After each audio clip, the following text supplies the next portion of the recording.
Bundan aldın aşağı kıynalardık. Жөлөк пул алууда, пенсияга чыгууда, мектеп, балабакча, ооруканага кайрылууда чоң көйгөй болчу. Жалал Абад шаарынын курорт аймагында жашаган 400 үй бүлөнүн эми бул жааттагы маселеси чечилди. Анткени жашаган жери кызыл зонада деген тиянак менен мындагыларга техникалык паспорт, мамлекеттик актылар берилбей келген. Жер мунапысына ылайык комиссиянын чечими менен аймактагы бул жашоочулардын алды техникалык паспортторун колуна алышты.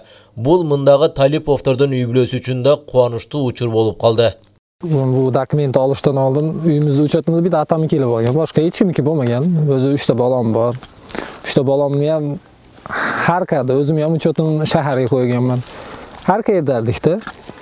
Endi chachilib ketganmiz. Endi shu dokument berganlarga rahmat. Birinchi o'chirit hozir mana o'zim uyimdagilar hammasini uchatga qo'yyapman.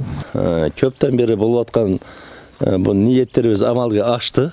15-20 yılda buyog'inda chachilib ketgan. Har kimisi har qayerda propiska bo'lib bo'lgan. Mana endi bardigi o'z uyine qo'yib atat, baldarini, nevarelerini. Жер мунапысы менен кала аймагында маселеси чечилген дагы 7 гектар аянт бар. Муну менен Достук аймактык башкаруусуна караган Актилек кичи шаарчасындагы 76 үй бүлөнүн көйгөйү чечилди дегенге болот. Мындагыларга да техникалык паспорттору берилип, алды мамлекеттик актыларын ала баштады. Бардык нерсени кызыл китепке байланыштырып койгондон кийин элдин жашоосу кыйынчылыкка кирди да. Балдарын садикке бере албай, даже мына үйлөрүнү курган үйлөрүнө электричествону киргизе албай калышты. Требовать этет кызыл китепти бардыгы эле. Мына былтыртан баштап эми мына документтер бүтүп, архитектура иштери деле аяктап калды азыр. Госрегистрге өтүп, документтер жасала баштады. Жалал Абад шаарында жер мунапысына ылайык 32 контор, 140 гектар жер аянтын мыйзамдаштыруу аракети башталган. Бул каланын Курманбек, Достук, Тайгыраев аймактык башкармалына көбүрөөк тиешелүү. Бүгүнкү күндө 483 жаранга токтом даярдалганы айтылат. Анын ичинен 120 жарандан арыз түшүп, 80 жаранга жеринин техникалык паспорту, 111 жаранга мамлекеттик актысы берилген. Мыйзамсыз үйлөрдү мыйзамдаштыруу өнөктүгү 2024 жылдын май аягында аяктайт. 111 мамлекеттик акты берилди. Бизден мамлекеттик акты берүү тартиби боюнча жарандардын өзүнүн кайрылуусунун негизинде даярдалат. Ошол себептен дагы бизге жарандар тарабынан кайрылуу азыраак болгондугунан байланыштуу даяр болгон токтомдордун санына караганда бүгүнкү күндө бир аз азыраак болуп атат. Бул боюнча дагы аймактык башкармалар менен жумуш жүрүп жатат, эскертүү берилип атат, айтылып атат. Бул токтомдордун мөөнөтүн өткөзбөй, мамлекеттик каттоодон өтүү жана ошондой эле курулган турак жайларына техникалык паспорт алуу боюнча. Министрлер кабинетинин 291 токтомуна ылайык Жалал Абад шаарынын аймагында мыйзамсыз басып алган жерлерди мыйзамдаштыруу боюнча тиешелүү комиссия түзүлгөн.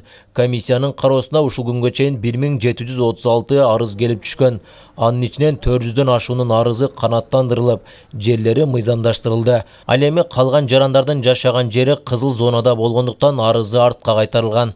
Артка кайтарылгандардын саны 722 арыз болду азыркы учурда. Бирок аларды дагы биз баягы кароосуз калтырбай, аларга биз мындай кызыл китебин бере албадык. Комиссия тарабынан ошондой чечим чыкты.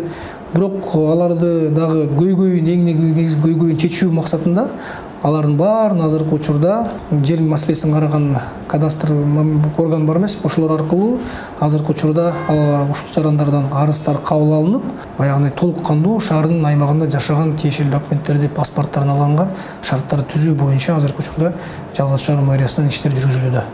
Кошумчалай кетсек, мамлекет башчы Садыр Жапаров жер укуктук мамилелерди жөнгө салуу жөнүндө мыйзамга кол койгон. Мыйзамдын максаты жер участокторуна мунапыс берүүнүн укуктук негиздерин, шарттарын жана тартибин аныктоо болуп саналат. Тагыраагы жер тилкесинде документи жок эле турак жай курган жарандарга жер мунапысын берүү. Бул багытта өлкө аймагында иш кызуу жүрүп жаткан кезде. Ильяс Турдубай уулу, Буркан Матов, Жалал Абад шаары.